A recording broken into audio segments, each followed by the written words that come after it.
Marshall, last night the governor lit a state Christmas tree. And then she shared with all the good boys and girls something special. Can you hold on to this very famous story written in 1823? Because do you like to have stories read to you? I knew you did, yes. We're going to turn here. And Miss Secretary, it's a challenge Santa has with gloves. But if you'll hold the book to everybody, so you can turn it around like this, now it's going to be hard. Put your listening ears on, everybody. 'Twas the night before Christmas. They all through the house. Not a creature was stirring, not even a mouse. The stockings were hung by the chimney with care, in hopes that St. Nicholas soon would be there. The children were nestled all snug in their beds, while visions of sugar plums danced in their heads, and Mama in her kerchief, and I in my cap, had just settled down for a long winter's nap.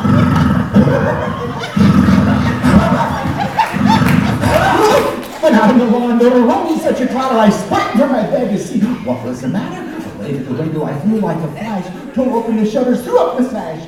The moon on the breast of the new fallen snow gave a luster of midday to the objects below, when what to my wondering eyes should appear but a miniature sleigh and 8 tiny reindeer, with a little old driver, so lively and quick, I knew in a moment it must be good, everybody. Oh, yes, more rapid than eagles, his coursers they came, and he whistled and shouted and called them by name. Everybody, now Dasher, now Dancer, now Prancer, and Vixen, on Comet, on Cupid, on Donder and Blitzen. Oh, my goodness.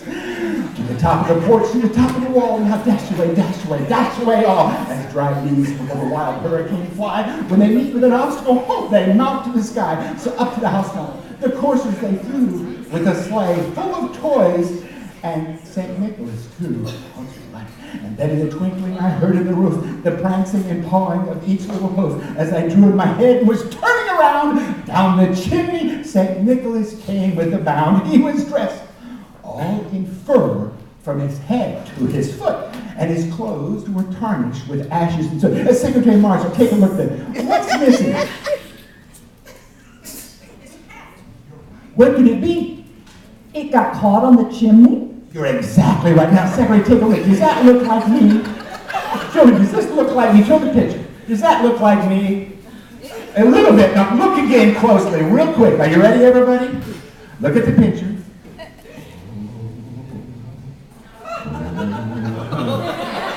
Oh, my goodness. Aren't you glad that you have been good? Oh, my goodness. Fine. All right.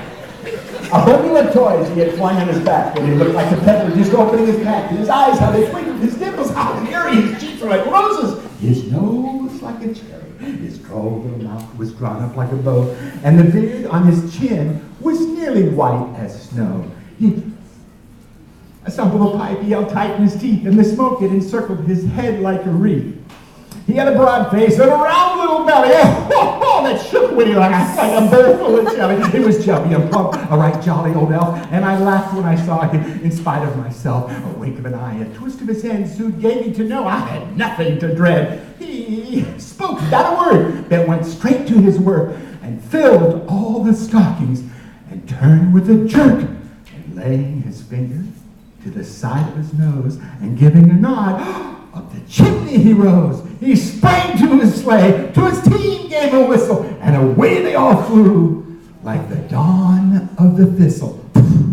But I heard him exclaim as he drove out of sight, everybody, Merry Christmas to you all, and to all a good night. Secretary Marshall, Merry Christmas.